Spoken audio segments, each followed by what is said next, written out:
This is The Bottom Line, a show designed to help Australian businesses succeed. On the show, you'll hear from leading Australian business owners as they share the lessons they've learned building their companies. You'll learn from their successes as well as some of the challenges they faced along the way. We also talk to experts from a range of fields who share specialised techniques you can use to improve your business. I'm your host, Savan Tuna, and I'm a director at Alexander Spencer, and I'm really passionate about helping Australian businesses succeed. Ed, welcome to The Bottom Line. Thanks, Savan. I'm really excited. Pay.com.au is an amazing brand. You're the CEO, and I'm so excited to have you on The Bottom Line today. But before we get into your role at pay.com.au, we've known each other for a long time, so I know your story really well. But for those that don't, I'd love to hear unpack your professional journey and how you ended up at pay.com.au as the CEO. No, thanks, Savan. And we have known each other for a long time. And I think we're actually born only around a week or two apart. Correct, yeah. A brother from another mother. And both chartered accountants. We are. So some similarities, and it's a pleasure to be here today. Look, my journey is interesting to a degree. I wouldn't say that interesting. But I started out, as I mentioned before, training as an accountant. I probably never thought I would do that. I was actually way back at university. I did like a typical young guy. You don't really know what to do when you finish school. I did love travel. So I spent a year traveling when I finished school, took a gap year and worked as a sports teacher at an English prep school. Did a lot of backpacking, having fun, etc. And then came back and just commenced a standard business degree at RMIT University, actually majoring in marketing. I've always liked that sort of, I suppose, creative side of the brain, which is, I had a great time doing that. But I was always, enjoyed maths and numbers, etc. So I ended up back in the UK around 2003-04 and joined Ernst & Young, actually in a role, more a BD role, sort of helping their turnaround team identify companies that would need advice. And then one of the partners said to me, look, we think, you should definitely do your chartered accountancy degree. In the UK, you actually go and do it at college, unlike Australia. So you actually go and study with friends. It was fantastic. So it's not like a postgrad. It is postgrad, but it's at uni. It's a little bit more not as self. Yes, yeah. And look, I learned a lot from, particularly if I think now about pay and our recruitment, a lot from Ernst & Young. So they would recruit the person and the brain more than the degree.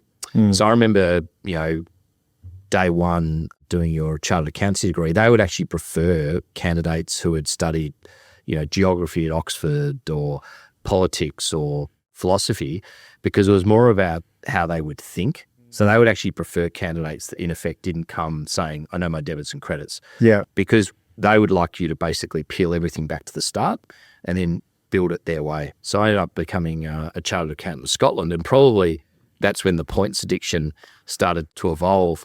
I ended up on a job in Moscow, of all places. Wow. So you've been to Moscow? Which for quite an extended time. It was when Moscow was relatively safe and politically, but also even entering the country was fairly fine. Like a lot of firms, any flight north of 3.5, 4 hours, you travel business class. We had teams flying out Sunday night, London, Moscow overnight, back on a Friday, as you do when you're in that consulting space. And I worked out pretty quickly, well, hang on, there's between 4 and 8 of us flying every Sunday at £2,000, probably more. Yeah. I went and thought, well, Ernst & Young's a pretty good, risk taker for me. If I put these fees or put these airfares on my credit card, I went and got myself an Amex British Airways card. Yeah. And I said, oh, guys, I'll pay for all the flights on this card. Obviously, you're going to get reimbursed, and racked up hundreds of thousands of BA points, because there's obviously top-ups when you buy a British Airways ticket on a British Airways card. There's all the bonuses, multipliers, etc. And when my wife and I got married, much to her surprise, we ended up on a business class airfare to LA, which, at that time, there's no way in my salary when I was back in Australia could have afforded that. So I'd always sort of worked out there's this incredible arbitrage on the points game. Never really understood how it worked for the airline, how it worked for the credit card company, et cetera. But, I could probably work it out pretty quickly that it worked well for the consumer. So I ended up spending, circa 4 years in the UK, came back, joined Ernst & Young. Back then, the GFC had just occurred or was occurring. So I ended up actually moving to ANZ Bank with Ernst & Young's blessing to work in their turnaround team. Yeah. And that was basically helping files that had got themselves too indebted and were in trouble. really enjoyed my time there at ANZ. Still very close with a lot of that increment of that part of the economy, particularly that insolvency space is very, very small and tight. Yeah. I've still got a WhatsApp group, as many people do, with some great guys who've all gone on and done very different things. Some are still in the industry, some are running their own businesses, some are still working as advisors.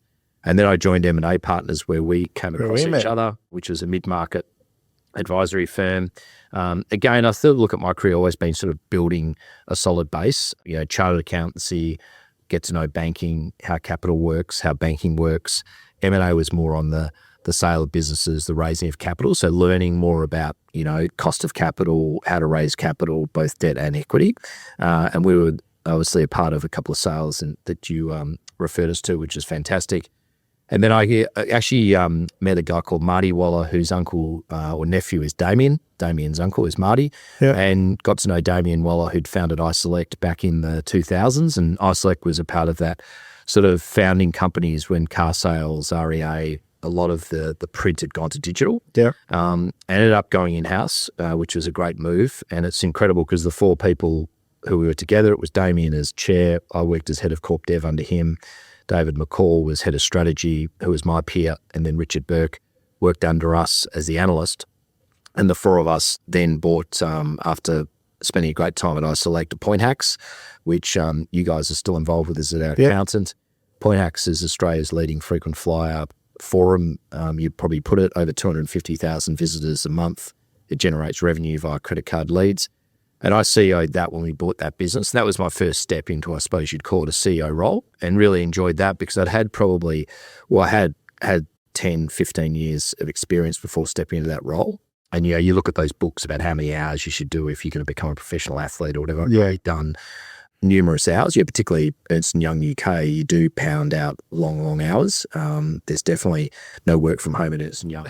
No. If you worked from home, you'd be told to go and visit the recruiter the next day. No, definitely not. And if you had to stay till 4 a.m. and go home, have a shower and come back by 7, that was expected. There was no ways about it. It's a very different culture to probably how, some people work in Australia now.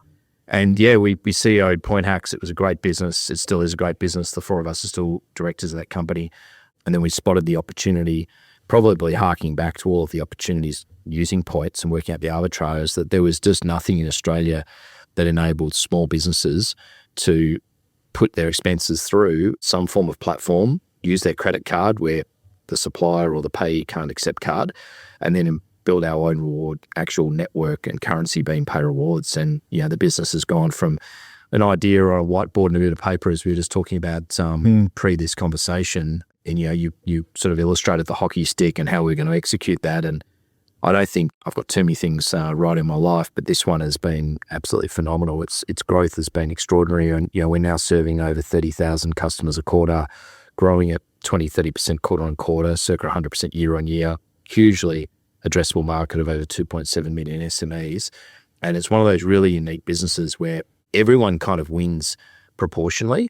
And I remember Ant Eisen, who founded Afterpay, we've raised around 3 or 4 rounds of capital via Hugh Robinson, who's now at Morgans, was at Bell Potter, and he raised a lot of the Afterpay capital early as well as floating that company. So he introduced us to Ant. Ant came and had a chat to us. He didn't invest. I think he's got too many zeros in his bank account to putting any money in. I see. He'd be kicking himself still, but... Yeah, probably. Yeah. But I remember Ant after about 15 minutes, and he's an incredibly sharp guy. He just sort of paused, and he's very sort of deep thinker. And he said, hang on, this is an incredible business, because my understanding is that the airlines are all getting incremental revenue that they never would have got. So they're winning. Your customers are saving money, using it for working capital, using it to reduce their OPEX. So they're winning. And you guys are clipping the ticket on sort of 3 or 4 different areas, but you're not, say, making crazy margins, but accumulates to a nice margin. And then he goes, they're the best business models, because as soon as, like anything in life, someone's out winning each other in a relationship, generally it's not going to be a long-term sustainable relationship / business. And, what we've built has probably been that, 15 years of accountancy, banking, advisory, working inside a corporate, accumulating all that particularly across the founders and the original board, and really building a very, well-constructed business plan that was not thought of overnight. We spent many, many hours, we like to use that term, sort of turning the pebbles, really spending lots of time making sure that when we launched it, we had it ready to go to be scalable and to accelerate to where we've got it to. But to be at this position after launching the business in 2019-ish, we're now 2026, to be sitting there at, we'll do over 3.3 billion of transactions this quarter is quite incredible. Yeah, it's remarkable. My story is amazing as well in terms of being involved early stages. I remember must have been a few hours of meetings that you guys had before you sort of rolled me in there. And I said, and because I have access to a lot of the SMEs, it was a really, an interesting conversation where you were kind of picking my brain around, whether the SME market would be, open to the platform and would they actually use it and what are the challenges that they have. And you've been involved with SMEs and it was just a penny drop moment. And I had my ex-business partner who's since retired, he's a points fanatic, with us in the room. And he's like, this is gold. Like you guys are on the money. But what I remember vividly, which we spoke about earlier before we press record, was how Damien had you guys had already done a lot of the work. The platform was sort of a beta. We were doing some work behind the scenes with you guys, but you guys pretty much summarized the business and the vision and how you wanted to sort of grow it. And we were modeling the financials and, if we do X number of transactions per annum, blah, blah, blah. And I remember even Damien, we were getting excited by how big this could get. And he said, no, we need to make sure that the growth is sustainable. And over a period of time, it's not just this massive hockey stick in year 1 and 2, and then it's not sustainable. You need to get the year-on-year growth, build it and build those foundations. And I remember I put up like this spreadsheet that had like 5 or 6 years. And he said, that's the year where the hockey stick's going to come through and we're going to get this momentum and blah. And I just remember that because then since then being your sort of your tax agents behind the scenes, we see the numbers.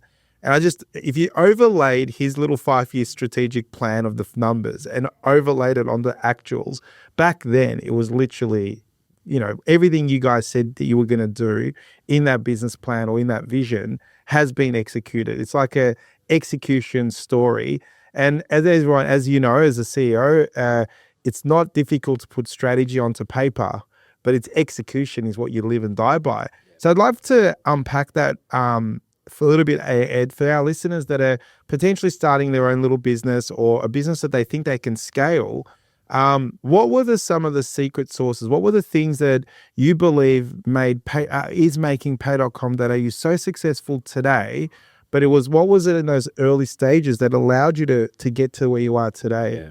Well, I think the other thing that Damien, an absolute credit to him, and we mentioned this earlier before, was back in around 2018, the RBA had their first review of interchange fees, which some of your listeners would know about. That's going to occur in October this year. Some would not know.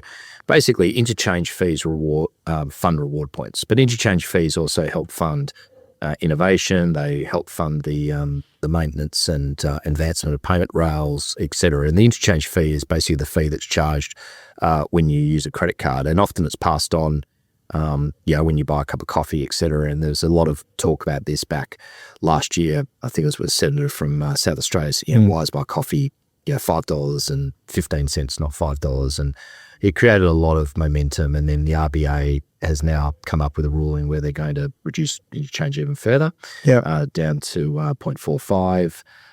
It's going to cause what we think will be very inflationary because most cafes will just pass the cost of using a card back into their price of a good, which is just going to fuel inflation further. But let's, for the sake of this conversation, not get too depressed. So otherwise we'll be here till Christmas. But I remember Damien also, and I do remember that graph as well very clearly, but saying, guys, what happens if interchange goes to zero? Because we had seen in the UK it go almost to zero. And a lot of credit cards in the UK, outside of my Amex BA story, don't offer reward points. Now, they're a different culture there. They're very obsessed because they've got the advantage of rail. So obviously you can train, if you're an accountant in the UK and you have a meeting in Paris, you're not going to fly. You can't train. It's far easier. It's point to point. It's often cheaper and it's often easier to work on, et cetera, et cetera. But we had seen governments or regulators reduce that interchange fee. And that's when we came about our own reward platform. And that's really the competitive moat that's very difficult to replicate.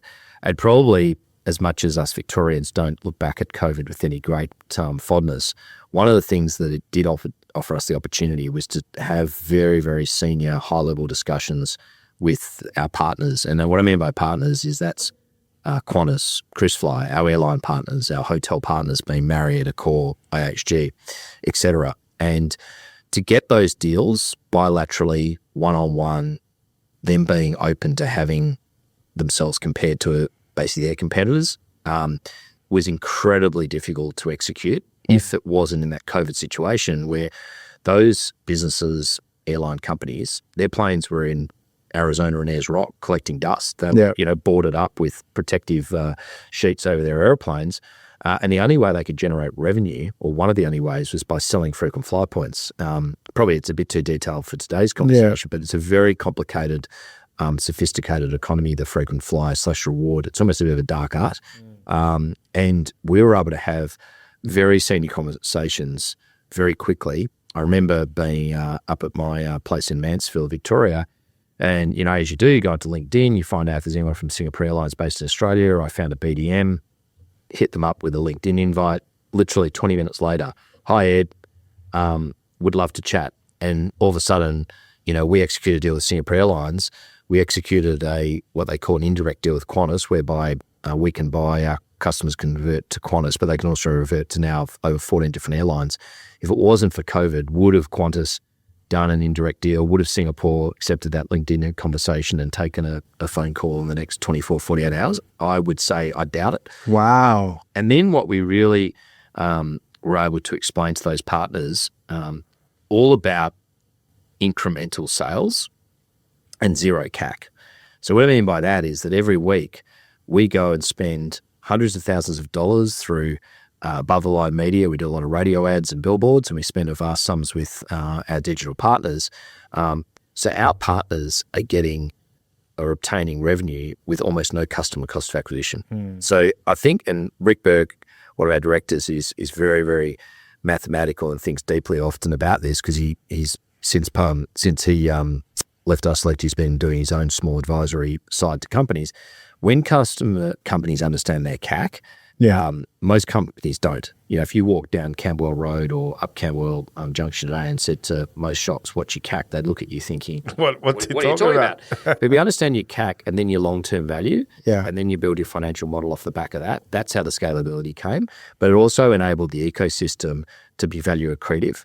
And we've currently opened up our office in Dallas, and I've spent quite a bit of time in the last year and a bit, and I'm back in the States in 2 weeks talking to the major airlines and the credit card companies, etc. When you're able to explain this revenue zero CAC, it's not cannibalizing anything, they're more than happy to play game. Yeah. And if anything, the margin for our partners is higher. It must be enormous, because if you think about it, only 10% of companies, SMEs in Australia, can take credit card as a form of payment. So, I'm in, Dandenong, you're a timber seller, I'm a timber retailer. Hey, Savannah, I want to pay my Amex. No, Ed, you just pay me bank transfers. So automatically we're able to open up that working capital opportunity with an Amex card or a Visa or a MasterCard, because Amex have 55 days interest-free, and some of the bank cards have fantastic interest-free days as well. So we're able to obviously provide that working capital solution as well. Yeah. But then when I paid a bank transfer, so firstly, 90% of those transactions for Amex, Visa and MasterCard are potentially non-cannibalized. Yeah. So it's fully incremental, high margin business. Now for our partners, when we've created our own currency, if I'm paying you for that timber and say it's $100,000, so it's 1% for 100,000 points, so it's $1,000 that gets paid to pay for that service, because it's a service fee, not a merchant fee. And then I've got 100,000 points and I transfer those into Qantas points, which is a 2-for-1, so 50,000 points. We have to cut a check to Qantas at the end of the month. But Qantas have not paid for me as a business customer. So that revenue is highly incremental, highly valuable, because the other thing which we've massively exposed our partners to is the largest part of the economy in Australia and America, which is the SME space, but it's often the most underserved. And what I mean by that is, if you think about Qantas, they do big deals with the enterprises, whether it's BHP or it's the banks or it's, and there's fantastic. I remember at ANZ, you go onto the travel portal, there'd be a Qantas fare or a Virgin fare to Melbourne, Sydney or Brisbane or wherever you had to travel. There's often a corporate discount, etc. Then obviously mum and dads, they spend an enormous amount of money advertising, whether it's the, choir on the top of Ayers Rock or Sydney Harbour Bridge or whatever. And, customers love Qantas. But that rump of the economy being SMEs is not serviced. No. So if you and I are in business together and we're, like I said, just use that example for buying timber and you have to travel to Brisbane, you don't go into a portal with a nice discounted airfare. You're basically going onto a site trying to find the cheapest airfare or use points. Yeah. But business owners couldn't get enough points because, one, you couldn't earn points on bank-to-bank payments, which we've unlocked that opportunity. But secondly, you weren't able to optimize your Amex card because circa 10% of suppliers can only take Amex. So the business owners absolutely love it because they're able to earn vast amount of points and they're able to save truckloads of money and enjoy the points for themselves and their family and their friends in a great value accretive way. Yeah. When we had the conversation in the boardroom and the question was, do you think, Sivan, based on your client base, what do you think the SME market will do? The first thing I thought about was just when we do the accounts for a lot of our clients is, they've got 50 million different credit cards that they're paying their business expenses through because they're trying to get the best points card for that, and they close that one and getting a Citibank from here and a blah, blah, blah. And it's like, it would be a bookkeeping nightmare. And, it was a nightmare. And that's what business owners were doing, but there wasn't a place to do that. So my feedback at the time was, definitely there's appetite from a consumer perspective because, as you said, Australia, we love traveling, we love points, and we get it. And those people that got it were in business were trying to figure it out. When pay.com not listed, but pay.com.au set the platform up, it wasn't the fact that you guys offer the rewards and the platform is super cool to use. I know at the time our head of bookkeeping, who you know quite well, got involved with the development team. She was so amazed at how simple it made her bookkeeping as well. So, it's not just the rewards platform. It's not just, it's the platform itself for payments makes things so much easier. And then from an accountant's perspective, I don't have clients, changing credit cards and getting their wife's card and this and that. It's a nice hub. And it's just easy to follow, and we love it. And it's funny, recently we acquired a small accounting firm, and a lot of our clients, existing Alexander Spencer clients, majority of them use pay.com. But it was just interesting to see when we started going through and engaging with these clients that we had never met before. There was a lot of them, a fair chunk of them use pay.com, and it was nice to say, hey, you use pay.com. They're a client of ours. We're involved in the early stages, and you just see the smile on these little, these SMEs loving it. And and a feedback to a CEO, and I'd love to give her name, and you could maybe reach out to her and hear an amazing story. And the story was the same thing. I said, oh, you're a pay.com user, blah, blah, blah. And she said, I know I've been using it for years now, and my husband and I traveled to Europe first class that I never ever thought in my life we could do that. Yeah. And she, if she saw you on the street and she knew you were a CEO, she'd probably give you a hug. So, I have to say, you've really changed the way that not only businesses do business, but also you have opened that, and you are now serving the SME market and offering something that I believe that was, being done in a way that people were not doing it properly. But, it's interesting you say that, and I know exactly who you mean in terms of the bookkeeper. I used another bookkeeper as well. Yeah. The one thing which absolutely we did so well, and not everything we've done has worked. We don't expect that at all. We like that sort of that fail fast term, was absolutely to use the bookkeeper for every step, because a lot of your customers, a lot of your listeners will be business owners. They probably trust their accountant / bookkeeper more than anyone else in their organization, because they're the gatekeeper and they know the dollars and cents. Yeah, they negotiate payment plans with the ATO. They negotiate payment plans with suppliers when cash flow is tight. They call you on a Sunday afternoon saying, wow, we've got wages tomorrow. We need this, debtor to pay us. Otherwise, you're going to have to dive into some funds. So they're incredibly important. And we had to basically make people change behavior, which is never easy in anything in life, but particularly in the world of payments. It's like, for example, accounting software. If we, everyone uses Xero or MyOb or Reckon. If you walk into your accounts team and say, hey guys, I've got some really exciting news. We're changing accounting software packages. You probably get half of them resign. Yeah. By the way, Bob and Jenny and James, you're going on Wednesday to a training session. They're like, well, no, we've got our lives. We've got kids to pick up, or we've got things that we do. We're not doing that. So people naturally don't want to make change. So we had to make sure that the platform was built where it was better to use than in a software package or paying via a bank. And that's it really is. Yeah, we've got some great feedback on that. And that was highly, highly important that we made that happen, because then it meant that the fear of change was taken away. And actually, no, it becomes an ecosystem where you can now do your FX, plus you can get paid on points, plus we're just about to launch a very exciting product where you'll be able to offer points to get paid early. So wow. Almost a form of the old debtor factoring, which is the exit of the market when the banks exited with Basel II. So we have this vision that it's already happening, but even within, say, 2 to 3 years, as a business owner or as a CFO of a company, you can log on your laptop or your iPad or your phone, and you'll be able to see your accounts, your receivables, your FX, your travel. I've got a couple of guys that need to head up to Brisbane for a conference. You'll be able to do their hotel bookings, find a restaurant. We're using a concierge service that we're white labeling with, where they can then give you 8 I've used it's so good, because I've used the concierge service. It's amazing. You just because a lot of time you can accumulate points, but then how do you use them? Well, you offer that. It's just the guys in the concierge team are amazing. Well, we were mentioning earlier, there's 2 interesting customer stories. One is Adam Swab, one of our shareholders, who's been very active in the media through Luxury Escapes. He has a quarterly tech dinner, and we had someone come up to me and said, "Oh, you're the Pay.com guy." I can't believe it. Yeah, my business partner and I have to go every year to, I think it may have been Istanbul. We now go Singapore Airlines. We fly business class. We used to fly economy. We look at the fee like a prepayment and a heavily discount to what we were paying. We're paying less than economy. We're flying business class. We're staying in these great hotels in Istanbul. We can't wait for this. We always know the conference date a year out. So it's very easy to get seats. And then, I was just recently away with my wife and another couple. We went over to On Points, flew Qatar. It's funny, as we were saying, you're in Qatar airport, you wouldn't even know there's a conflict, 200 kilometres away, and flew back on Emirates. And there's absolutely, for any of your customers out there, there's no problems flying those airlines. The rest of the world seems to have got on with the job. But I was in the Qantas lounge in Heathrow with my friends. He saw one of his buddies. He comes over, sits down. Where have you been? I'm flying today because I'm flying on points, and the only way to get a business class seat was to fly on the Qantas flight to Singapore, Sydney, Melbourne. But actually, it's even better. I've just been to the French women's and men's finals.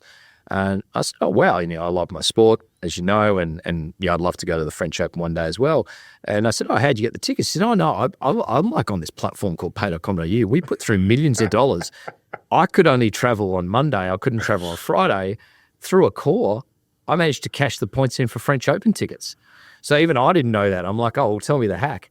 And obviously when he was telling me the story, for once I was being quiet, and I could see Geordie and Charlotte were chuckling, and they said, well, you do know that Ed was founded Pay.com.au. He said, oh my God, actually I want to put money into this business. So, well, we'll talk about putting the money into the business in a second. But what's another hack? Not a hack. What would you say the other success, the reason that success, early stages? What else did you do right as a board, as a collective that made this business so successful? Yeah, well, I think branding and marketing is incredibly important. And we had a few different brand names very early on. And credit to Damien again. I mean, he was the founder of iSelect and was one of the first buyers of Google AdWords in Australia. I mean, I think he was buying the health AdWord at cents.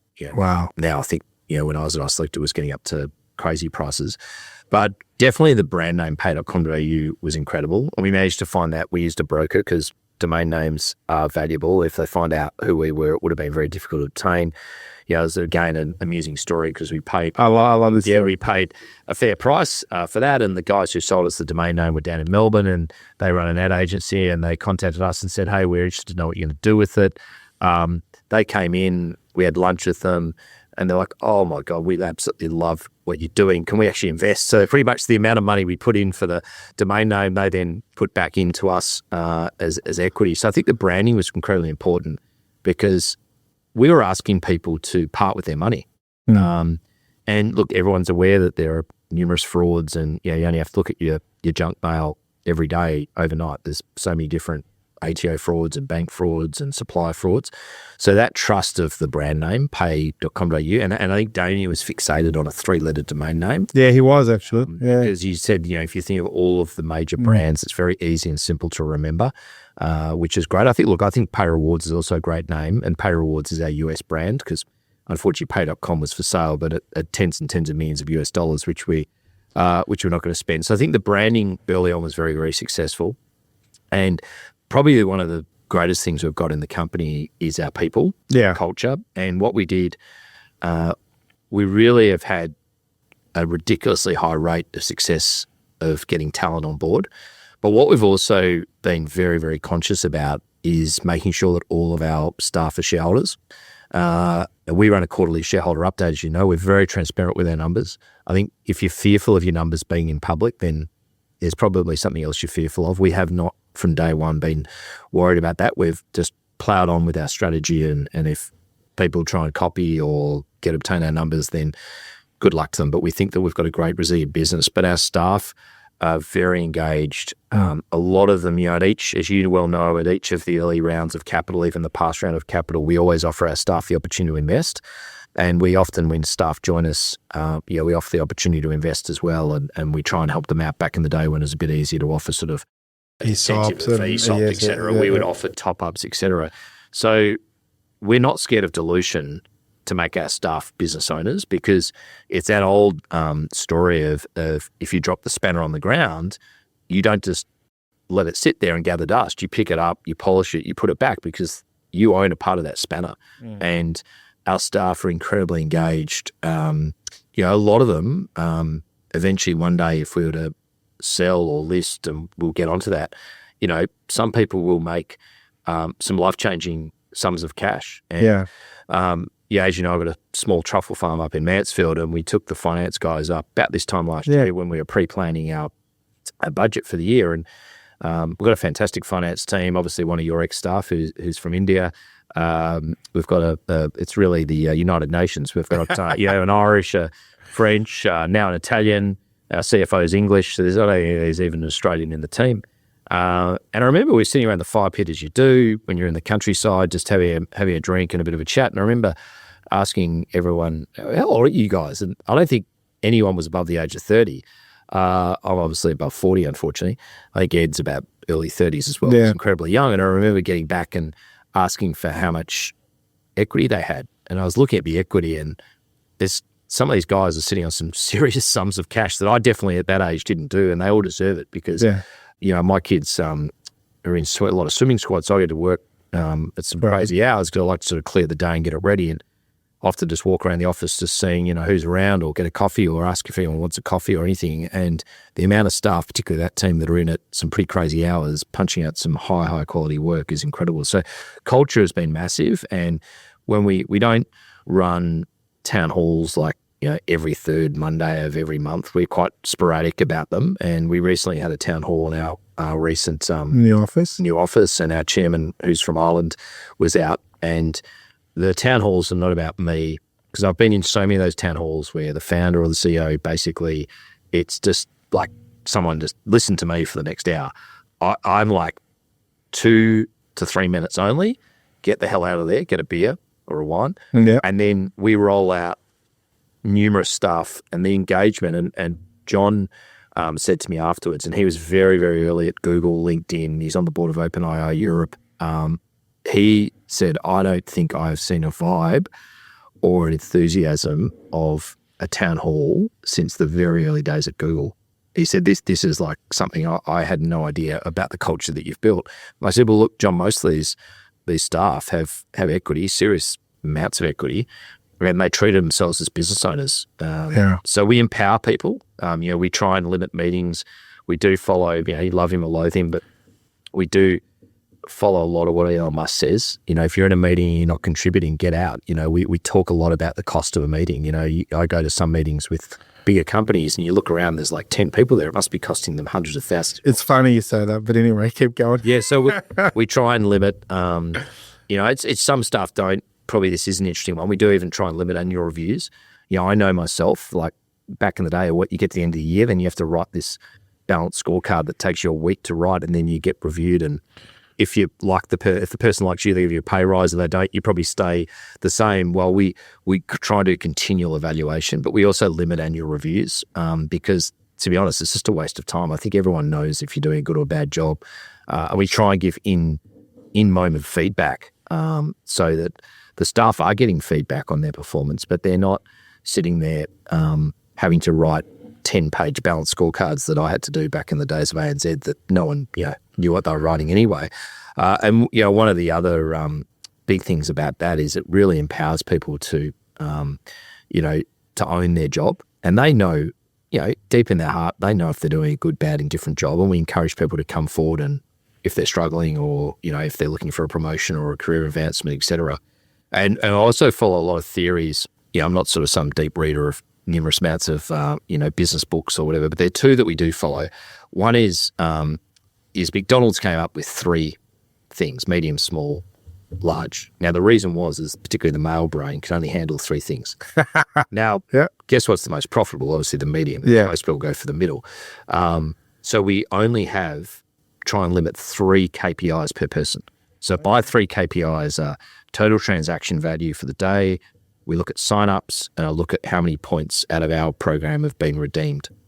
Because from those 3, we then cascade everything down and no more than 3. And the other big thing is if you look at firefighting, any fire truck that has more than 5 people I know the firefighting one. fails Correct. miserably. So, 5. Elon Musk is a big believer, maybe not in the firefighting theory, but particularly on direct reports. So, look, a couple of people probably do have more than that. But generally, for including myself, I only have 4 direct reports. Yeah. So we try and keep it incredibly flat, but also we don't want empire builders because that creates cultural issues. So you want very flat, very empowered teams, but very limited, basically reports that flow up. Because it means that you get much greater productivity and much better output per person. Because otherwise, all you do is you just end up going from meeting to meeting to meeting, and you become a paper pusher. You don't actually get in and get stuck into the business. Interesting. So we really try and limit as many direct reports as we can, 3 KPIs, and try and keep it in that family, collegiate, business owner culture. I love that. It's funny. I won't say it online, but the way you talk about meetings, we've been talking about our meetings. We probably have gone a bit overboard in the number of meetings we have here at Alexander Spencer, and I've got a new staff member, and she did exactly that. We were in a meeting last Friday, and she said, how many meetings is that? How many people? And as you know, being in professional services, we have an hourly rate that we sort of have, and she says, fuck, you've got about $500,000 of dead money over the course of the 12 months of these true bullshit meetings. Yeah. And I'm like, but we have to have them. And I started getting uncomfortable. She goes, we need to look at that. Yeah, so I resonate with that one, and interesting. Yeah, well, particularly we are going to review those. Yeah, particularly there's like a Tuesday, like for example, we have like the senior leaders catch up Tuesday. Now I actually often don't go to them because I've got other stuff that's far more important. And so Grant, because I'm the group CEO, Grant Austin, who you've had on the show, is our Australian CEO. We've just very excitingly appointed a US CEO, a guy called Blake Hutchison. I will drop into those meetings and contribute, but just say a couple of small things, but particularly if someone's at that meeting, but they could spend that time doing something far more valuable, we say to people, don't come. So what we do though, is we do we encourage, and it is great. We have like a Monday distribution of people's key outputs for the week. So I think it's important, particularly for heads of departments. And we've got obviously a CFO and head of growth and product and technology, is just to distribute what they've done for the week, what's going on, because we try and limit them. Some of them are quite lengthy, but I can tell you, I read absolutely every email, whether it's Monday afternoon or Tuesday morning, but by Tuesday lunchtime, I've been through all those emails, which means that I can see if there's any small fires that might need some attention, if there's something which needs a bit more spotlight, or even obviously the big thing, particularly in the Australian culture, which we try and encourage because we don't do probably as well as other cultures, is well done. Yeah, go and take your team out on Friday for lunch on us. Don't you've done something great, enjoy it. That was my next question. How do you celebrate the wins? Well, it's funny, as you know, we had $100 million party. Feels like yesterday. Now we do, almost 100 million a day some days. So we do have a great social team. They've done a great job. We had a fantastic new opening party. It was a Casino Royale theme. We do really encourage the teams to go out and get to know each other. We don't need everyone to be best friends. We know that doesn't happen. And, I'm a big sports fan, as I mentioned before, and love looking into like successful team cultures. And, there are a lot of successful teams where a lot of guys didn't get along socially, but on the field, they were incredible. So we are but I mean, to put it in perspective, that last party we had, not that we measure attendance records, but outside people that were on holiday, it was an unbelievable event. So people are very engaged in this type of thing. And obviously I exit stage left probably a bit earlier than I used to back in the day, but where we are, we're opposite a well-known bar that plays music. A couple of the guys are very well-known and very good DJs. I didn't go to that part of the party. I thought that's probably best that I'm tucked away in bed. Yeah. But on Monday, they said the guys who DJ'd, particularly one of the guys who's head of growth, who'd sort of put the decks away for quite some time, came out of retirement. Wow. They said he just had the place jumping out of its skin. So, amazing. We are very encouraging of definitely our town halls, have a beer, have a wine, or, if it's not a new culture or not, it doesn't matter, have whatever you want. And the other thing which you also do from a cultural perspective, and we did copy this off Adam Swab, is we do put on lunch at the moment once a week. Probably I would like to do that twice a week. We use a kitchen like Adam does. He's got various cultures in his team as well. So we offer all the foods that obtain to all the different cultures where people come from. And the lunch, I think, is just fantastic because, yes, it costs money, but what it does, and I've observed it and spoke with Adam about this at length, is that people are in a queue. Yeah, they're talking a bit about their life, whether it's on the weekend or their interests, but invariably they sit with their team, they ideate, they talk about work, and look, it's not talk too much about cost of living, because living in Victoria or living in a high inflation environment is difficult for everyone. But it's great to be able to help people out by providing with that meal a week. It is funny, the work from home, because we have to kind of accept it, and we sort of do Wednesday as a bit of a hump day for people to work from home if they want. But it's amazing when you put on lunch. Wow, everyone's here. Yeah, so they love that. And we also, obviously, like a lot of Melburnians or Australians, have a big coffee culture. So when we moved to the new office, we used to put on a coffee a day down at a couple of the cafes in Elsternwick where we're based. We're now based in Paran. One of the big things, because we've got a fantastic breakout area with, we do town halls and lunches, and there's a pool table and a pinball machine, and we're bringing a shuffle table. We've got a golf green out. Oh, I love it. Out on our balcony. I haven't had a visit yet. I'm going to count. We're going to book that in, Ed. So, and the big one was the coffee. So a big shout out to Sprout Coffee, who are absolutely phenomenal for anyone that wants office coffee. But one of the big things about that, it is interesting from a cultural perspective, is that Sprout provide us with a barista from sort of 7:30 in the morning till sort of around 11:30, 12. It's great because they've got it's a proper, espresso style machine. We also, Sprout put a couple of push buttons in as well, which actually the coffee, phenomenal. And then there's a big sort of cold brew coffee culture, particularly in summer. So they set a couple of the tricolators up. We've got a big ice machine. So, all of those little things, you kind of think, do they mean a lot? Well, they do, because, I observe it all the time. People are in the queue, they're talking. And also, we are now in Windsor, as I said before, we're on level 3 and 4. It is a bit of time to get up and down lifts and whatnot. And we don't like productivity watching by the minute, but providing that coffee, that cost comes back to us in multiples, because it just means that people are together having fun. And, it's saving them, if you're having couple of coffees a day, what's that, sort of 10, 12, maybe even $15 that people are saving. So across the course of a week and a year, the cost for us is negligible compared to the saving that comes for the staff. I agree with that. It's funny, we're doing this time of the year is a lot of budgeting and looking into what the next year looks like for a lot of businesses. And one of the questions we always talk about is what's your CapEx, what's your investment schedule going to look like? And the question that people answer that with is, I don't really have any machinery or equipment that I'm going to be investing in. But what you've done is completely the opposite, is, well, you look at this as your CapEx in your people. It is a capital expenditure in investing in your people, and you see it as a correlation to return on investment every single day. So business owners, especially, in the times that we live in, if they do invest in people, you can really get that return, and building that culture is obviously for Pay.com has paid dividends. But let's go into the IPO and where we're going with the business. You've launched in America. Take us through sort of the strategy. We had a couple of rounds of rounds of raising funds. Take us through the strategy of potentially maybe an exit, maybe an IPO, maybe the growth plan. What's for existing investors or people that have got a bit of an eye for what's happening behind the scenes on pay.com.au? Take us through what the strategy is for the next coming years. Yeah, well, thanks for that. Well, there's been quite a bit of press about it.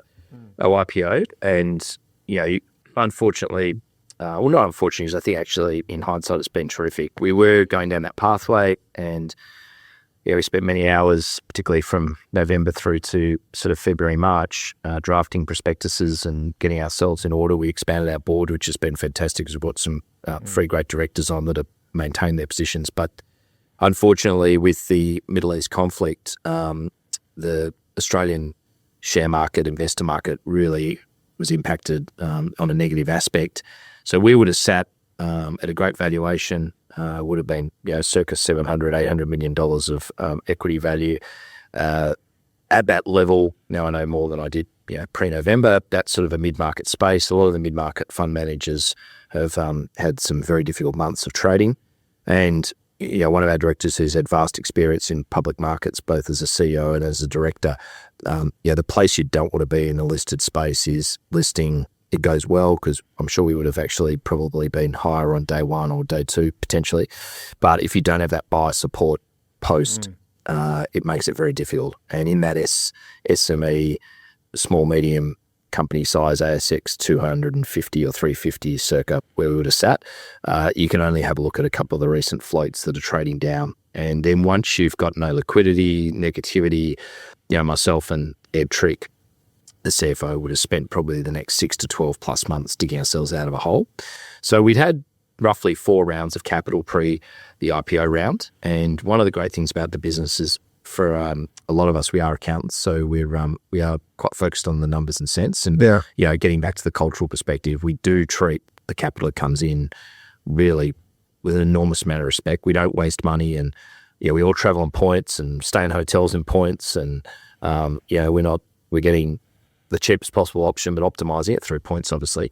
So we pivoted to a private round. So that was oversubscribed. We raised over $30 million of capital through Morgan's, our broker or our advisor on that perspective, which is a tremendous result.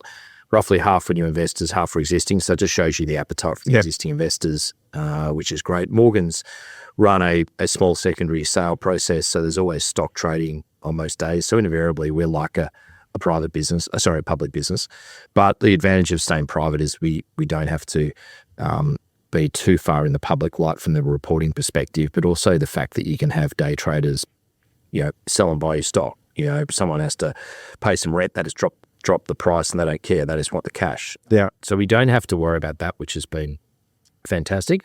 But we also have got the corporate structure, the executive structure, and the discipline of a public company. So if we want to pull the draw out and go down that pathway in the future. And release that prospectus. And we behave that way. We actually behave even more stringent than a public company in Australia because we actually report quarterly, as you know. So we have a quarterly update very similar to what occurs in the US. Yeah. So we already behave like that. We have an independent non-executive chair. So we tick a lot of the boxes for being public. Our chair of audit and risk is independent as well. Sally Freeman, who's ex-KPMG audit partner. We've brought Tony Robinson on as an experienced listed CEO and director of public companies. And then John Hurley, who is actually, as I mentioned before, one of the early employees at Google, LinkedIn, Oracle, on the chair of OpenAI Europe. Yeah. So he's brought a huge amount of global perspective to our board, which has been fantastic. And actually going and seeing a lot of the fund managers and our existing investors in Sydney and Melbourne when he was here 3-4 weeks back, they were just blown away by John and his experience and his global output and his connections and his views on companies like the Revoluts of the world and obviously his great stories from the early days at Google and LinkedIn and how you do scale those businesses incredibly fast. So the capital is in the bank. We've got net cash, well north of 50 million now. Our burn rate in Australia is very low. For example, last week we were net cash flow positive. But we continue to invest in growth because we think that this market, we've only really just scratched the surface. Yes. And then we're deploying most of that capital into the US. But as John coined it, we are still in the science experiment phase. Yeah. But we're not just out there with a Bunsen burner and a beaker. We are actually, it is properly running. We're trading every day. We're making transactions happen. Blake Hutchinson, who's just joined us as our US CEO, he's come out of a business called Flipper.com where he did a phenomenal job. They've got offices in Texas, Amsterdam, Melbourne. So he's very used to working in that global space. He's currently in the US, and I spoke to him yesterday. He was like a cat in a hot tin roof with excitement. His meetings and his strategy is really coming to play. Things in the US are really looking promising. I'm there, fly out Monday week. I'm starting to get to know the staff very well on the Sydney to Dallas route. Yeah. And we're really enthused, but we are also super conscious that the US has been a graveyard for many companies. It was mentioned before that yesterday, I think it was Chemist Warehouse or Sigma had announced they were potentially looking at buying Boots UK into the Boots pharmacy chain. And the negativity in the press, even in the Aussie and the AFR, was quite large. It's a graveyard to do this. You're going to rip up shareholders' capital. You've seen Bunnings try and do it in the UK. But if you look at what Bunnings did, and the barbecue one's a classic. Traditionally, and I had obviously lived in the UK for some time, so I knew it. There used to be a van that was selling something, whether it was a kebabs or a pie or a coke. Well, putting the barbecue there just alienated the local trader who probably knew all of the guys who were going into the hardware store before, or the families. So even small things like that you got to be careful about. And obviously Guzman and Gomez, I've got a very good friend in LA who's in the food game, and he just couldn't believe they went to Chicago. I've got one of my very, very close friends lives in Chicago. For 6 to 7 months a year, you barely get out of your car. Yeah. And they had these suburbs in suburban Chicago. No one was, and also America has a lot of great Mexican food. Yeah. You're sort of competing with. So you got to be very careful on how you enter markets. Super like careful. Yeah. And as even when Tesco's, the British brand, went over to the US, I was a failure when they put their metro stores in, because the Americans don't do metro shopping. You're not European. You only have to look at their sports events, and when you fly over. Even at the LA stadium near the airport, the car park is double the size of the stadium. They are used to driving, parking, whatever. But the great thing with our business and very early discussion is we've been pulled into that market. American Express has become a massive partner of ours in Australia. They go over to their executive catch-ups, and they've been banging on about Pay.com for many years. So I met up in Toronto with one of their senior guys who looks after every market outside the States, but obviously is very, very clued into what's going on in America. They've pushed us incredibly hard to get into the US. The airline discussions I'm having, they are not with, junior burgers. They're with the key decision makers. We're very close with one of the majors. Interestingly, in America, the airline space or the airline brands are broken down with smaller market shares. So Qantas roughly has 60+%. AA has roughly 20. Delta's like 22. United's like mid-20s. So it's much more spread. And the other thing about the US is that you've also got geographies play a big part. So if you live in Atlanta, you generally fly Delta. If you live in New Jersey, you fly United because Newark's United's hub. If you're in Long Island, you fly Delta or you'll fly AA because that's AA. Detroit is Delta. Gotcha. Chicago obviously is United, given its head office there, as is San Francisco. So the big opportunity is all the airlines are underweight, like a lot of the airlines that we've partnered with in Australia in the they call them SMBs, small to medium-sized businesses in the US. So that's a big tick. There are some similar companies, but no one's got their own currency like us. That's sort of, I suppose, Switzerland for points or payments, as we like to coin ourselves. And we won't. We will integrate with any accounting software. So Melio, which has been a big acquisition by Xero, and obviously Xero's really struggled to penetrate the US market because it probably comes back to my point before. If you go and tell your accounts team that we're changing accounting software packages, it doesn't really go down well. So, and Intuit's got a really big Intuit market is 70% plus. Yeah, not a lot of people don't know there's more cash on Intuit's balance sheet than market cap of Xero in whole. Yeah. They could swallow Xero tomorrow if that's correct. So Melio, which is a similar platform to us, is tied to Xero. So Intuit's not going to partner with them. We're in great discussions with Intuit about making sure we're fully integrated with Intuit. So we're really planning the business in a very go slow to go fast. So I suppose. Is it a bit of a replication of how you did it in Australia? Is it sort of looking at it as a completely like a startup? We know what we know, and we know the platform works, but you're not just going, here it is, spend millions of dollars on digital ad spend. It's very, Well, over there, for example, it's very sector specific because you got 33 million SMBs. So, for example, there's a great point of sale. It's a bit like that theory if you see a car on the road when you buy a car. So if you buy a Volkswagen, you start seeing Volkswagens everywhere. It's like something in you that goes on inside your sensory systems inside your brain. There's a business out of Boston called Toast. Now, Toast does pretty much 90% of the point of sale for cafes and restaurants in the States. Someone told me this because, mate, every time you went to buy a coffee or you had food or bloody Toast is everywhere. So, for example, you'd partner with a Toast for the cafe/diner market. So there's a lot more deeper partnerships because you've got 400 odd million, 350, whatever the population is, but 33 million SMBs. You can be focused in just on one. You can go narrow and deep. While in Australia, you have to go wide. Because we're just, if you just focus on cafes, yes, there's a lot in Australia, but there isn't enough to make it viable and scalable. So we're big on partnerships. We are absolutely protective of the capital. We're not just spending it for the sake of spending it. We're definitely following the digital strategies are working. We've got over 3,500 businesses that have come through the funnel already. So we know there's the appetite. But before we went and raised more capital, whether it's IPO private or introduce, if a trade or a major player in the market was to come in and take a strategic stake, which we, as a board, we've got the duties, of course, for our shareholders to always assess every opportunity that comes down our pathway, is that I'd love to see some really interesting KPIs before we go and launch more capital. So what I mean by that is you'd love to see kind of like the types of businesses that are coming through, what's the annual transaction size per customer, with pay rewards, which airlines are they starting to push their points out to? What's the split between Visa, Amex, MasterCard? Over there, bank payments called ACH. So what's the split between those different sides of things? So we've definitely said to Blake, there will be more petrol to come to put on the fire.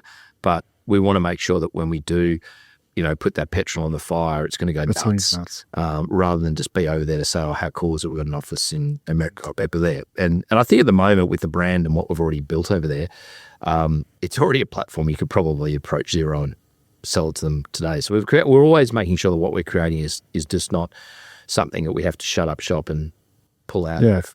It's got scalable already, so it's a great business. It's a very small team, and again, we're not out there just employing people for. How many staff? So there's around 8 to 10. No, in the US, in the US. In Australia, it's about 140, 160. We've got some IT teams in Vietnam. So and then always sort of harking back to interesting entrepreneurs. It's a bit like Richard Branson always says. Once you're above that kind of 200, it's very hard to know a lot of people. You go to the Christmas party and you're kind of like, who are half? Yeah.